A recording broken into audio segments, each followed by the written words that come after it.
Okay, so would you like for the interview to be done in Spanish, Japanese, or English?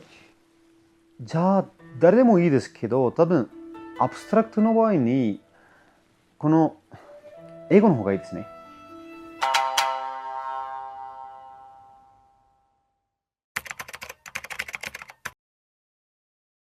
So, for starters, how would you define your aesthetic? How do you connect that with your personal philosophy? You know, that's a difficult question. Design isn't just about how a building looks necessarily. My grandfather, Hiroshi Ishida, always said that, an architect doesn't really make only places, he designs spaces for living. Considering the history of the Japanese people here, I guess you could understand why he would say that.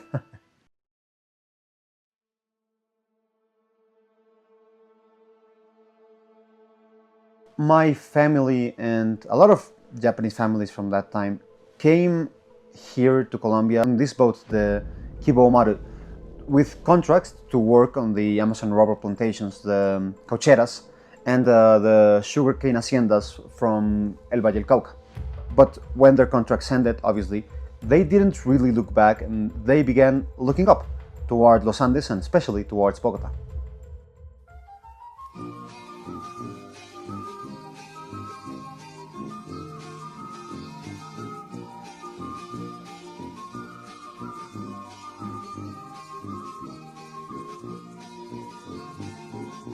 Moving to a city must have presented a whole new set of challenges, especially regarding capital and resources.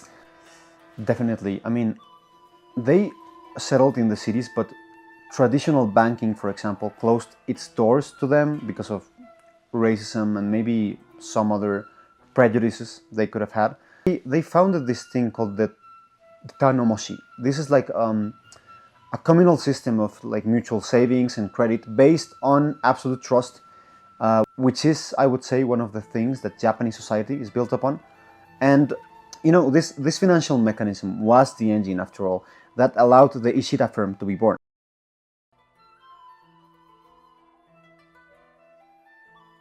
And that solidarity eventually led to a very famous partnership. How did two such different worlds collide? I mean, I'm guessing you're talking about my grandfather's relationship with Rogelio Salmona. They were, I think, a very unlikely pair, but that doesn't necessarily mean it didn't work out well. My grandfather was like a philosopher of ma. This is like the empty space that exists in like Japanese art and architecture. And Rogelio Salmona was obviously the master of brick, as a lot of you may know him. Now, together they created what we can call the Nikkeian Andean style, or more casually, the Hapolombiano style, right? And this is not only about like transplanting pagoda roofs to houses here in Bogota, but it was a hybridization. There are projects like the Hino de Noto. I'm sure you all know it. In Spanish, it's called Torres del Sol Naciente. Maybe you've heard of it. Um, it won an international award because they offered this kind of alternative modernity between Colombia and Japan. And they prove that you can be profoundly modern without ceasing to be profoundly local, which I think is very valuable. For example, this was one of my grandfather's and Rogelio Salmona's first designs together, of course. This was like the blueprint or the like first render, how modern architects call it, of the Casa Altazor, which was designed by the two of them. You can actually see right here. This has some like wooden structures, and it's actually made combining a lot of techniques, especially like building uphill is something that you can find throughout Japan. And it is very interesting how those two minds were able to create this like kind of new thing that at the beginning wasn't too popular because some social problems, obviously, like every society has. But eventually, when they saw the finished product, they were so pleased, and the local government was so pleased that they actually founded more projects of my grandfather and Rogelio Salmona um, throughout the city. And now in 2026, how are you evolving that Nikkei MDN legacy at your own firm? Well, fortunately, I am to become the head of the Ishida firm, like my father is now and my grandfather was before us. And I think my designs kind of carry that heritage my grandfather left us into 2026.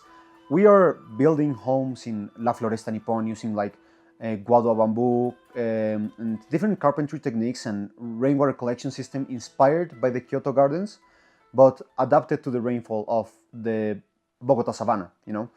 So I think my grandfather built monuments to cultural synthesis.